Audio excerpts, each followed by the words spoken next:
free Libya.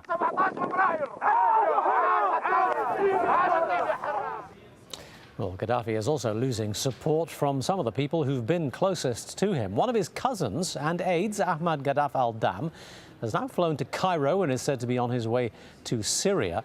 Al-Dam says the regime's crackdown on protesters is what prompted him to leave.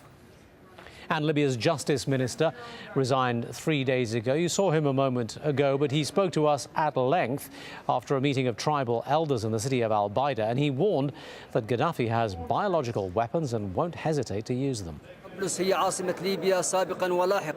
Tripoli is the current and the future capital of Libya. Its people know how the current regime is unjust and oppressive, but they are now oppressed in an unprecedented way. They are surrounded by military camps from the east, south and west.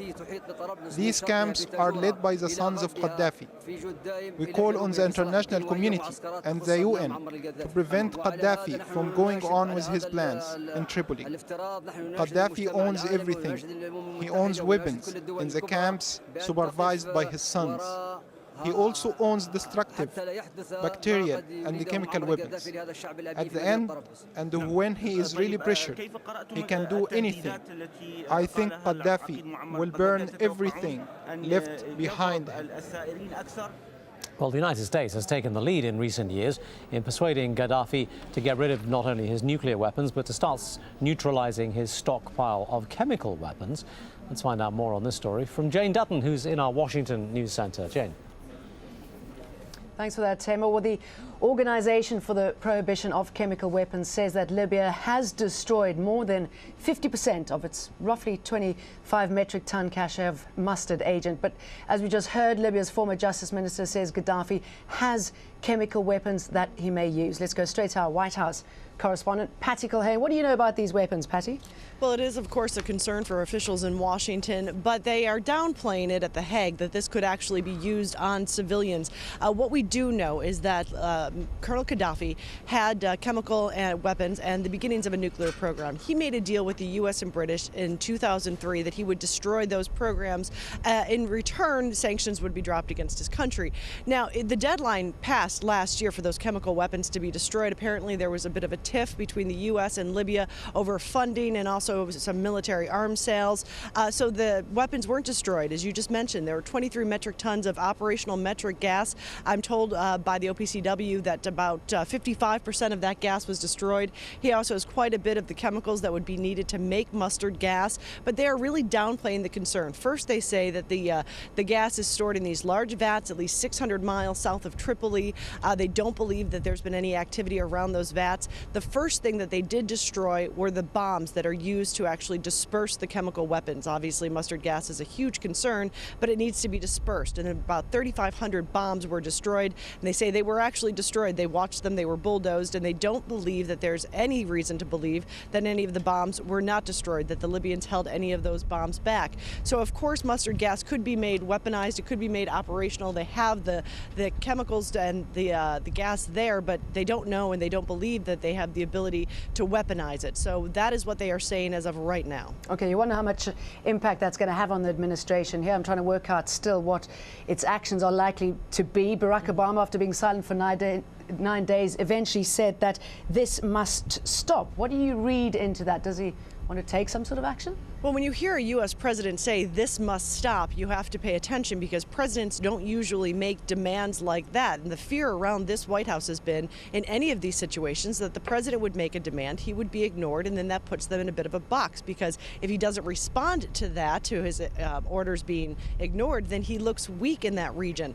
So that was, I think, a bit striking that the president said this must stop. Of course, the next question is, what is this administration prepared to do? And all the president would say is, we're looking at all of the options. All of the options are on the table. So far, though, the only action they're talking about is talking. The president sending the Secretary of State to meetings and also some undersecretaries to meet with allies to talk about a way forward. The only possible thing that they've even talked about around the White House is sanctions.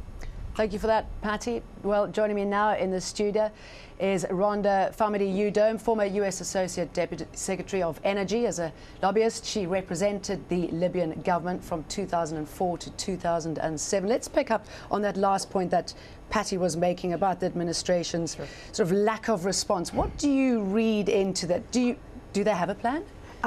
Well, that's the question. I think that people are questioning whether or not they have a plan or a doctrine, as it were, to react to all of this uprising and revolution in the Middle East. My assumption is that they're extremely concerned about American citizens who are still inside the country of Libya. My understanding is there's still quite a few there, and they cannot get them out. They're on the barge in the harbor of Tripoli, and it's bad weather. So the president is probably being characteristically quiet, not reacting. But extremely quiet. I mean, he's responding after every other president, European Union presidents. Why is he taking such a backseat? That's not the action of a superpower, is it? Right. Well, I guess that's the question. And we have to look at the history here to see what our relationship has been with Libya. Number one, because of the rather cold relationship we've had over the years, we don't have any leverage, nor do I think we have the ability to do anything. So the question is, what do we resort to? And I think that's what the White House is looking at right now, including international sanctions. Was it a problem normalizing relations with Libya? Has this helped create this issue, this monster? It's a great question, Jane, because I think we have to look at U.S. foreign policy and national security interests. And in 2003, when Colonel Gaddafi agreed to give up his WMDs, there was a deal made with the U.S. government. You don't give up your WMDs without a deal. And U.S. diplomats in the Bush administration cut that deal. And the deal certainly entailed Colonel Gaddafi remaining in power, as well as the eventual lifting of sanctions and then their removal from the terrorism list. Now, over the years, there's been disagreement about the timing of that, but indeed the United States cut that deal. Why? We cut that deal in the national security interests of the United States and ostensibly of the world. And when you look at it, we got out of his hands quite a considerable amount of WMDs, chemical and biological weapons. So you're not worried about this claim about having access to am I worried? Absolutely, because there are, as the Justice Minister said, and as I believe the Obama administration indeed knows, that there are some chemicals there because there has been open access. The United States and the international community has been granted open access to investigating and basically viewing what Libya has in the form of chemical weapons. What I think Patty Culhane, your correspondent, rightly pointed out was the question of whether or not he has the ability to implement those chemicals. You were saying that you don't believe that the U.S. has much leverage at all in Libya, but how do you explain Hillary Clinton is going over to Geneva to meet foreign ministers on Monday? Oh, that's nearly 5 days away.